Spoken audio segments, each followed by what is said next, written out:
Kama kanisa tunaelekea kwenye kipindi kigumu ambacho uhuru wa kwenda kuabudu kwenye majengo ya ibada unaweza usiwepo kama unavyoona hivi karibuni, hivyo unavyoona sasa hivi. Nasema hivyo kwa sababu nikiangalia nyakati ambazo tupo na mambo yanayoendelea, unaweza ukaona kitu gani kiko karibu. Nikukumbushe kidogo pia hata kipindi cha corona. Baada ya corona kuingia, shughuli za kwenye ibada kwenye majengo zilifungwa na dini zilikuwa kwenye wakati mgumu sana, kwa sababu dini inategemea shughuli za kwenye ibada kwenye majengo ili ziweze kuishi.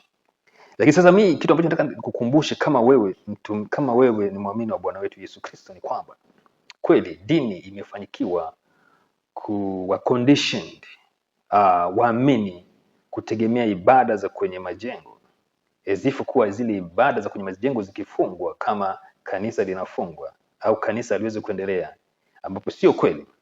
Na hiyo inatokana tu kwa sababu ya kwamba tumehama kwenye kanisa halisi ambalo ni mtu, ambao ni ibada ya mtu.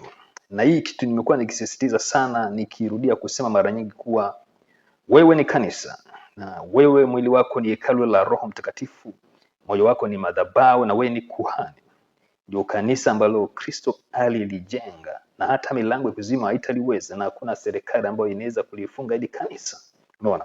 Sasa nina wasiwasi kwa sababu watu wengi wamekuwa conditioned kwenda kuabudu kwenye majengo ya ibada na wamesahau ibada ya moyoni, kiasi cha kwamba yani serikali ikifunga shughuli za ibada kwenye majengo mwezi mmoja au wiki moja tu, hali zao zinakuwa mbaya. Hiyo ni hatari sana. Kwa sababu gani?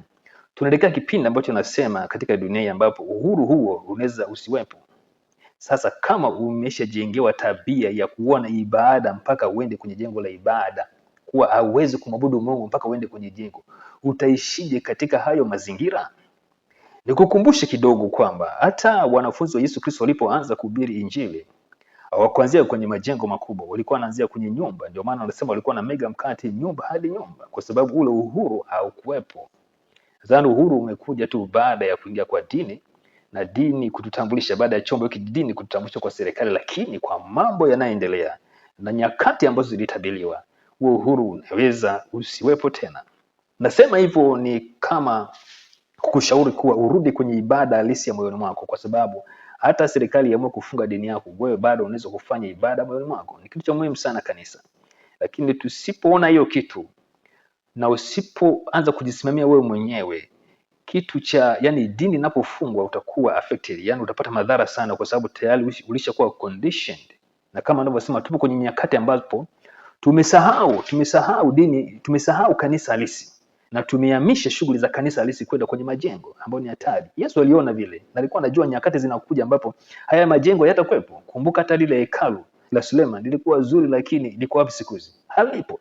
Na ndio maana kwa mtazamo huo Yesu yeye mwenyewe hujenga majengo ya ibada, alijenga mioyo ya watu kuwa kanisa linalotembea, kwa sababu alikuwa anajua katika mfumo wa dunia huu, kanisa ambalo mfumo wa dunia hauliwezi ni kanisa linalotembea, ni mtu binafsi, ni mtu aliyemwamini Bwana Yesu Kristo, na yeye akawa madhabahu ya Roho Mtakatifu, na yeye akawa hekalu la Roho Mtakatifu, na yeye akawa kuhani.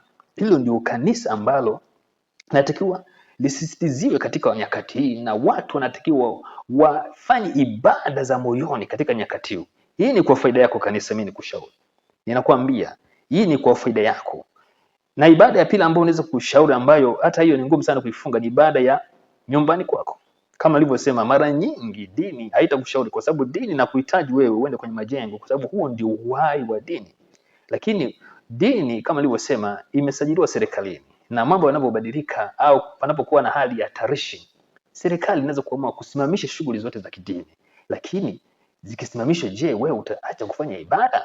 Lakini kama ibada yako inategemea shughuli za kidini, basi utakwama. Kwa hiyo ni muhimu sana kama muamini ujenge ibada ya moyoni. Ninasisitiza kanisa, sijui ni muda gani, lakini na kama nilivyosema kuwa tunaelekea katika kipindi na nyakati ambazo mtu anatakiwa asimame kumwabudu Mungu moyoni mwako. Ule uhuru wa kwenda kutembea kwenda kwenye majengo ya ibada unaweza usiwepo. Na hiyo kitu sasa Yesu alijua, kama alivyosema, ndio maana alijenga huo kanisa ili usiwe affected na kitu chochote na mazingira yoyote, kwa sababu wewe ukiwa kazini, moyoni mwako ibada inaendelea. Ukiwa kwenye biashara, moyoni mwako ibada inaendelea. Ukiwa kwenye gari, moyoni mwako ibada inaendelea. Hiyo ndio ibada ambayo unatakiwa mtu wa Mungu ujisimamie. Kwa kusema hivyo, sijaongea kuwa usiende kwenye ibada ya kwenye dini. Mimi mwenyewe ninashiriki, lakini nasisitiza kuwa rudi kwenye ibada ya msingi, ibada ya moyoni mwako. Usimamie hapo, ili hata ikitokea dini yako inafutwa, inafungwa, lakini bado kama kanisa unasimama, unaendelea kuwa na ibada ukimsubiri Bwana wetu Yesu Kristo, na ukiendelea kuishi katika mazingira ambayo ibada iko endelevu siku zote za maisha yako.